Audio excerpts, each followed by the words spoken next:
ജീവിതത്തിൽ എന്നും നല്ല അനുഭവങ്ങൾ കിട്ടിയെന്ന് വരില്ല. മനസ്സ് തളർത്തിക്കളയുന്ന വേദനകളും അനുഭവങ്ങളും ഉണ്ടാവുക സ്വാഭാവികം മാത്രമാണ്. സ്നേഹമുള്ളവരെ, കുരിശിൻ്റെ തണലിൽ എന്ന വചനപ്രഘോഷണ പരമ്പരയിലേക്ക് നിങ്ങളെല്ലാവരെയും ഏറ്റവും സ്നേഹത്തോടെ സ്വാഗതം ചെയ്യുന്നു.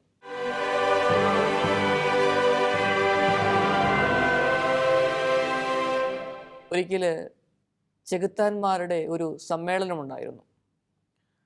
ആ സമ്മേളനത്തിൽ വളരെ പ്രധാനപ്പെട്ട തീരുമാനങ്ങളൊക്കെ അവരെടുത്ത ഒരു പ്രധാനപ്പെട്ട തീരുമാനം എന്ന് പറയുന്നത്, അവരിപ്പോൾ ഉപയോഗിക്കുന്ന ഉപകരണങ്ങളൊക്കെ വളരെ കാലപ്പഴക്കം നിറഞ്ഞ ഉപകരണങ്ങളാണ്. അതുകൊണ്ട് അവരുടെ പണിയിൽ നിന്ന് പൂർണ്ണമായിട്ട് പിന്മാറാനായിട്ട് അവരൊരു തീരുമാനമെടുത്തു. അങ്ങനെ വന്നു കഴിയുമ്പോൾ ഈ പഴയ ഉപകരണങ്ങളൊക്കെ വിറ്റ് കളയണമല്ലോ. അത് സെയിൽസിന് വെക്കുകയാണ് ചെയ്യുന്നത്. നമുക്കറിയാം, ഇപ്പോഴത്തെ കാലത്ത് ഒന്നെടുത്താൽ രണ്ടെണ്ണം കിട്ടുന്ന സ്ഥിതിവിശേഷങ്ങളൊക്കെ ഉണ്ട്. അതുപോലെ ഈ ചെകുത്താന്മാർ അവരുടെ പഴയ ഉപകരണങ്ങളൊക്കെ വിൽപ്പനയ്ക്ക് ഇട്ടു. പ്രധാനമായിട്ടും അസൂയ, അത്യാഗ്രഹം, മുൻകോപം, ആസക്തി, കുത്തിത്തിരിപ്പ്, ഭിന്നത, അങ്ങനെ തുടങ്ങിയ പഴയ ഉപകരണങ്ങളൊക്കെ സെയിൽസിനിട്ടു. അങ്ങനെ ഇരിക്കുന്ന സമയത്ത് ഒരു ഉപകരണം മാത്രം വളരെ പഴക്കമുള്ള ഉപകരണമാണ്. പക്ഷേ അതിൻ്റെ മാത്രം വില ഇരട്ടിയാണ്. കൂടാതെ അത് സാധാരണക്കാർക്ക് താങ്ങാൻ പോലും പറ്റാവുന്നതിലധികമുള്ള ഒരു വിലയുള്ള ഒരു ഉപകരണമാണ്. അപ്പോൾ കൂടെയുള്ള ചെകുത്താൻ ചോദിച്ചു, എന്തുകൊണ്ടാണ് എല്ലാം വിറ്റ് പിന്മാറുന്നു എന്ന് പറഞ്ഞിട്ട് ഇത് മാത്രം വലിയൊരു വിലയ്ക്ക് ഇട്ടതെന്ന് പറഞ്ഞു. അപ്പോൾ മറ്റൊരു ചെകുത്താൻ പറഞ്ഞു, ഇത് നിരാശയും നിരുത്സാഹവുമായ ഉപകരണമാണ്. ജീവിതത്തിൽ എവിടെയെങ്കിലുമൊക്കെ ഒരു കച്ചിത്തുരുമ്പ് ഉണ്ടെങ്കിൽ നമ്മൾ പിടിച്ചു കയറുവാനായിട്ട് ശ്രമിക്കും. അപ്പോൾ ഈ ഉപകരണം, എല്ലാ ഉപകരണങ്ങളും ഉപയോഗിച്ച് പരാജയപ്പെടുന്ന നിമിഷത്തിൽ ഒരു മനുഷ്യനിലേക്ക് നിരാശയും നിരുത്സാഹവും കൊടുത്തു കഴിഞ്ഞാൽ പിന്നെ അവനെക്കൊണ്ട് എന്തു വേണമെങ്കിലും ചെയ്യിപ്പിക്കാം. ഈ മേൽപ്പറഞ്ഞ പാപങ്ങളൊക്കെ, വിൽപ്പനയ്ക്കിട്ട കാര്യങ്ങളൊക്കെ ഇല്ലേ, ആ ഉപകരണങ്ങളെല്ലാം ഇതിലൂടെ തന്നെ വിറ്റുപോവുകയും അങ്ങനെ അവനെ മാക്സിമം അധപതനത്തിലേക്ക് നയിക്കുവാനായിട്ട് സാധിക്കുമെന്ന് കൂടെയുള്ള ചെകുത്താൻ മറുപടി പറഞ്ഞു. സ്നേഹമുള്ളവരെ, നമ്മുടെയൊക്കെ ജീവിതങ്ങളിൽ സന്തോഷകരമായ അനുഭവങ്ങളുണ്ട്. തിക്തമായ അനുഭവങ്ങളൊക്കെ ഉണ്ടാകുന്ന അവസരത്തിൽ അതിനെയൊക്കെ അതിജീവിക്കുവാനായിട്ട് ശ്രമിച്ചിട്ടുമുണ്ട്. എന്നാൽ മനസ്സ് മരവിച്ചു പോയ, വലിയ വ്യതയിലൂടെ കടന്നു പോകുന്ന, ഇനിയൊരു പ്രതീക്ഷയില്ല എന്ന രീതിയിൽ മുമ്പോട്ട് നീങ്ങുന്ന വ്യക്തികൾ, കുടുംബങ്ങൾ ധാരാളമാണ്. നമുക്കറിയാം, എമ്മാവൂസ് യാത്രയിൽ ആ യാത്രയിലുണ്ടായിരുന്ന 2 ശിഷ്യന്മാരും സംസാരിച്ച് മുമ്പോട്ട് പോവുകയായിരുന്നു. അവരുടെ മുഖം മ്ലാനവദനമായിരുന്നു. വലിയ ദുഃഖവും ഭാരവും ഒക്കെ പേറിക്കൊണ്ടാണ് അവർ സഞ്ചരിച്ചത്. ഈശോ കൂടെ ഉണ്ടായിരുന്നു.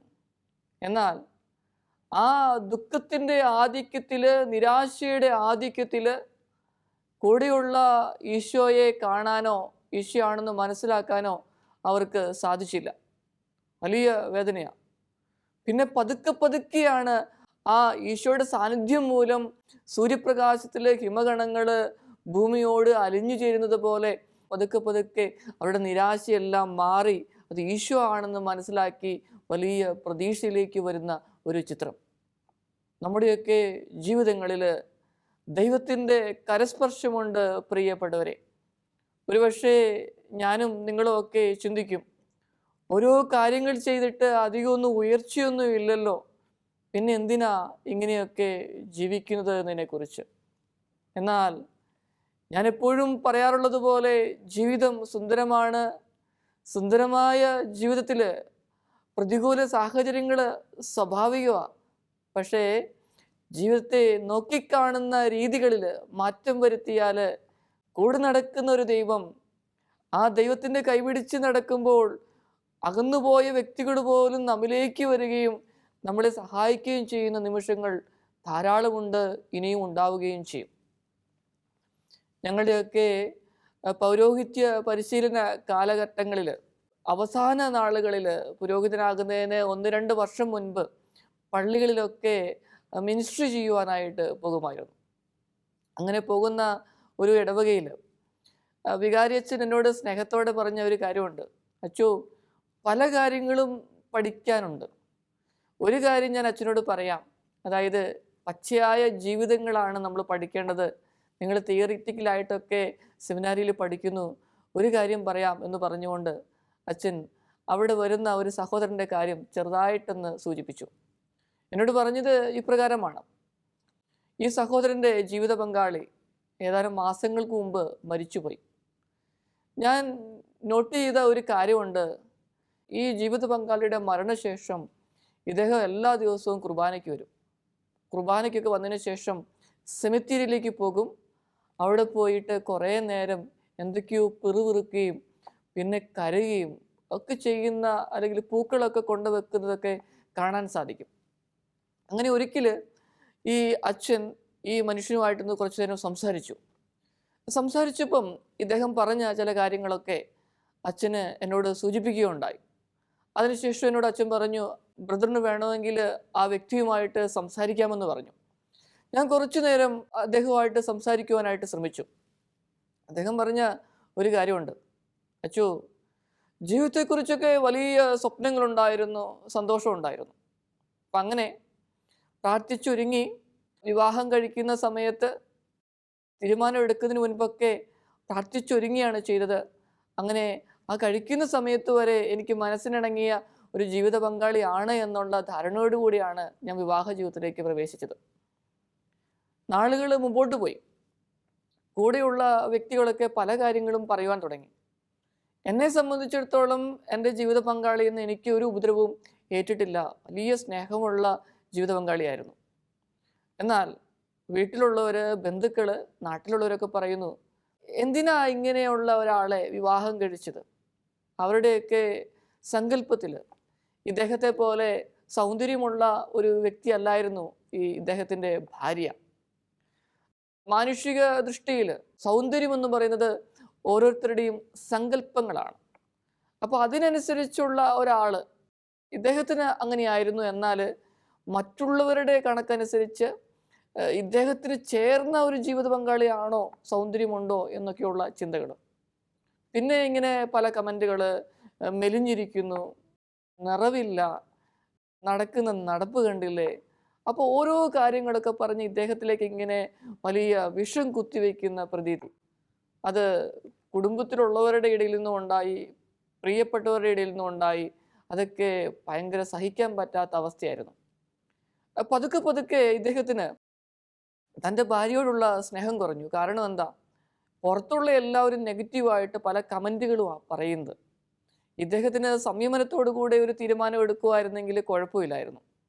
അപ്പോൾ കുറച്ചു നാൾ കഴിഞ്ഞപ്പം മനസ്സുകൊണ്ട് അവർ ഭയങ്കരമായിട്ട് അകന്നു. എന്നാൽ ഈ ജീവിത പങ്കാളി അതെല്ലാം ക്ഷമിക്കുന്നു, സംയമനത്തോടെ പെരുമാറുമായിരുന്നു.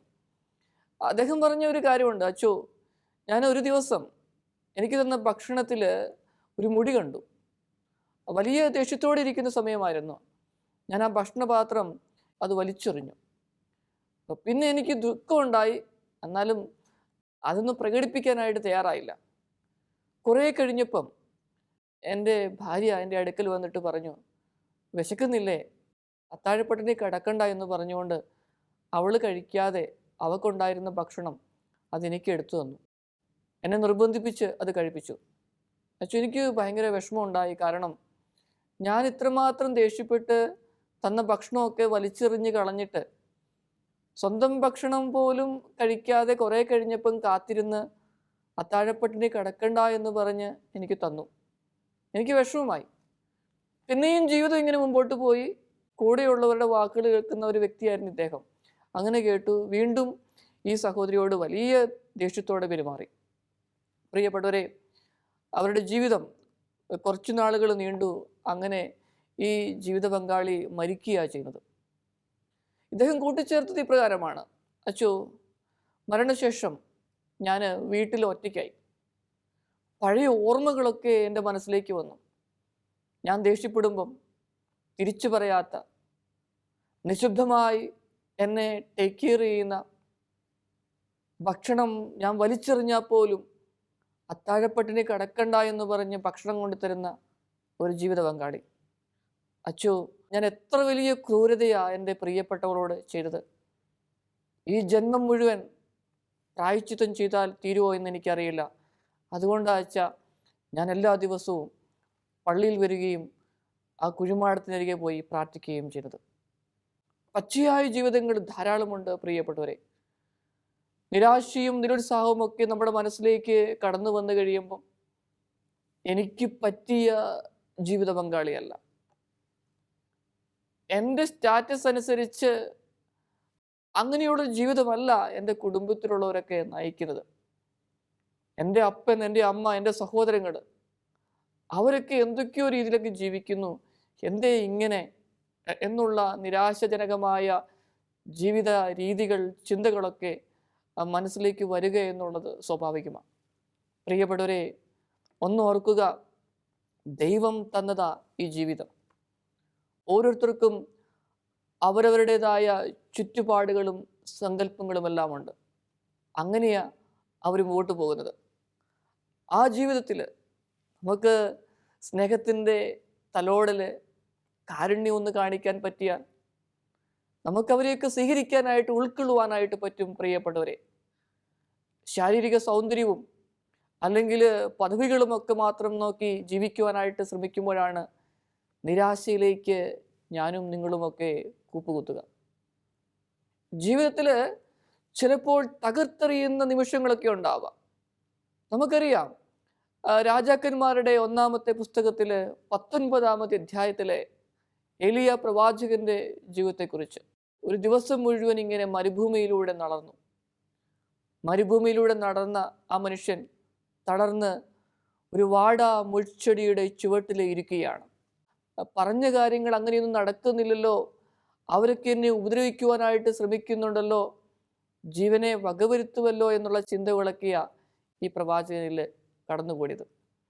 അങ്ങനെ ഒരു വാടാ മുൾച്ചെടിയുടെ ചുവട്ടിലിരുന്ന് തളർന്ന് ഉറങ്ങുകയാണ്.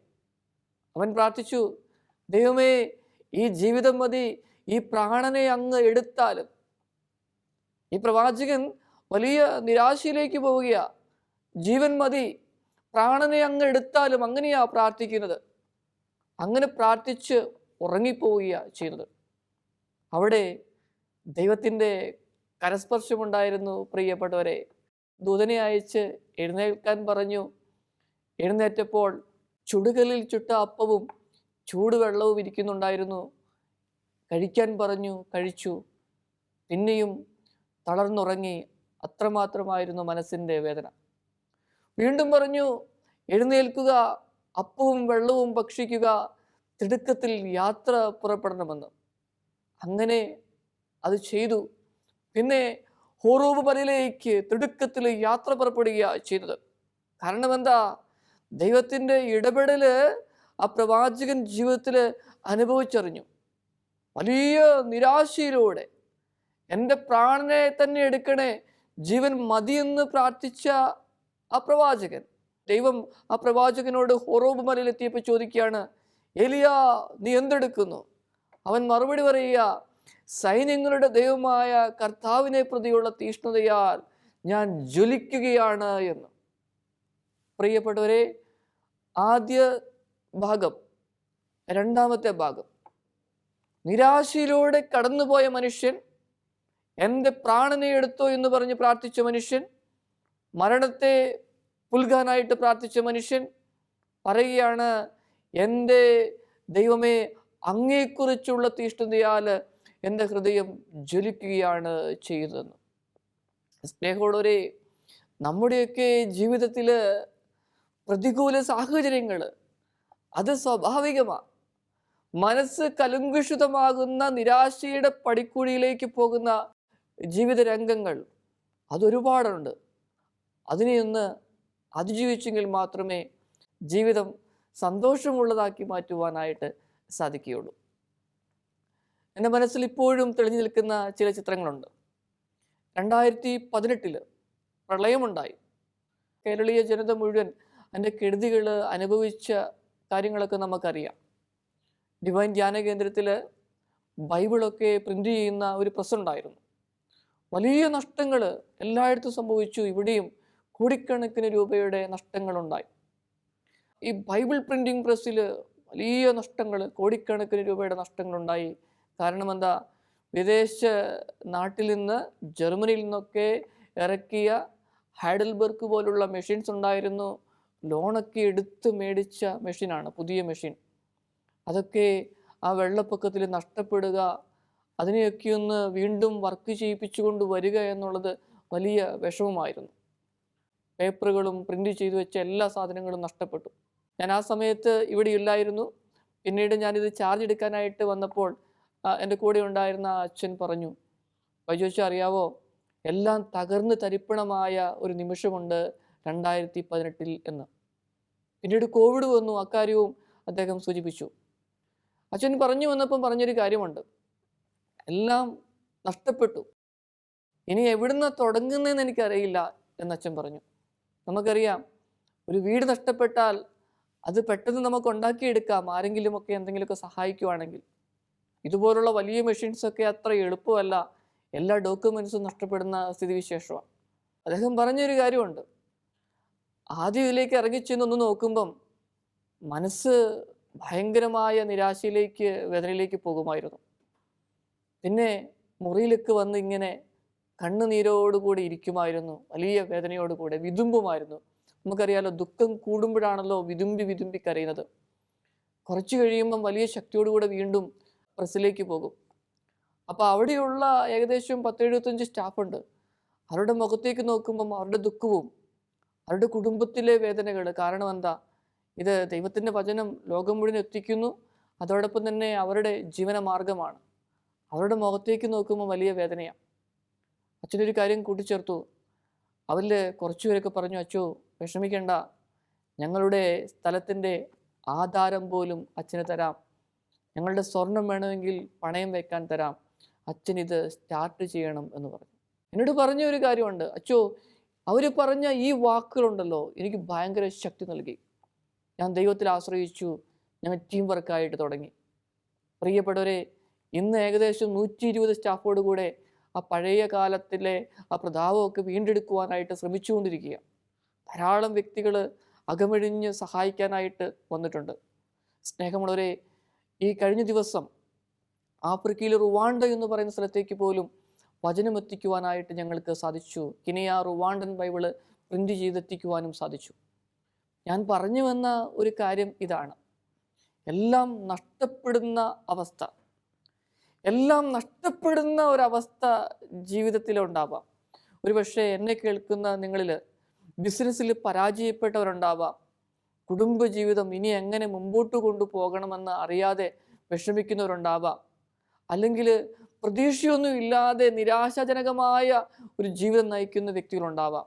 സ്നേഹമുള്ളവരെ, ഓർക്കുക, ജീവിതത്തിൽ നഷ്ടപ്പെട്ടിട്ടുണ്ട് ചില കാര്യങ്ങളൊക്കെ. പക്ഷേ നഷ്ടപ്പെട്ടതൊക്കെ വീണ്ടെടുക്കുവാനുള്ള വലിയൊരു ശക്തി നൽകിയ നമ്മുടെ ദൈവം നമ്മളെ സൃഷ്ടിച്ചത്. അപ്പം അതുകൊണ്ട് പ്രതീക്ഷകളൊക്കെ അസ്തമിച്ചു എന്ന് തുടങ്ങുന്നിടത്ത ദൈവം തുടങ്ങുന്നത്. അതെ, ദൈവത്തിൻ്റെ കരം പിടിച്ച് യാത്ര ചെയ്യുമ്പോൾ, ദൈവോന്മുഖമായി ചരിക്കുമ്പോൾ, പ്രിയപ്പെട്ടവരെ, വലിയ വ്യത്യാസമാണ് ഉണ്ടാകുന്നത്. അതുകൊണ്ട് തിരിച്ചടികൾ സ്വാഭാവികമാണ്. മനസ്സ് വേദനിപ്പിക്കുന്ന നിരാശാജനകമായ സംഭവങ്ങളും സംഭവവികാസങ്ങളും നമ്മുടെ പ്രിയപ്പെട്ടവരിൽ നിന്ന് പോലും നേരിടാം. എന്നാൽ ഓർക്കുക, ജോഷുവ 1:9, നീ പോകുന്നിടത്തെല്ലാം നിന്റെ ദൈവമായ കർത്താവായ ഞാൻ കൂടെ ഉണ്ടായിരിക്കും. പിന്നെ എന്തിനാ പ്രിയപ്പെട്ട സഹോദരങ്ങളെ വിഷമിക്കേണ്ടത്, ഭയപ്പെടേണ്ടത്? ഈശോ നമ്മുടെ കൂടെയുണ്ട്. നമുക്ക് പ്രാർത്ഥിക്കാം. ഈശോയെ, എന്നെ കേട്ടുകൊണ്ടിരിക്കുന്ന ഓരോ വ്യക്തികളെയും കുടുംബത്തെയും സമർപ്പിച്ച് പ്രാർത്ഥിക്കുകയാണ്. ജീവിതത്തിൽ നല്ല അനുഭവങ്ങൾ മാത്രം ഞങ്ങൾക്കെന്നും കിട്ടിയെന്ന് വരില്ല, ഞങ്ങൾക്കറിയാം. മനസ്സ് മടുപ്പിക്കുന്ന നിരാശജനകമായ ജീവിതം, സാഹചര്യങ്ങളുണ്ടാവാം. അതാ അങ്ങേറ്റെടുക്കണമേ. എല്ലാം നഷ്ടപ്പെട്ടു എന്ന് തോന്നുമ്പോൾ പ്രതീക്ഷയായി അങ്ങ് ഞങ്ങളിലേക്ക് വന്ന് ഞങ്ങളെ കൈപിടിച്ച് നടത്തണമേ. പിതാവിൻ്റെയും പുത്രൻ്റെയും പരിശുദ്ധാത്മാവിൻ്റെയും നാമത്തിൽ ആമേൻ.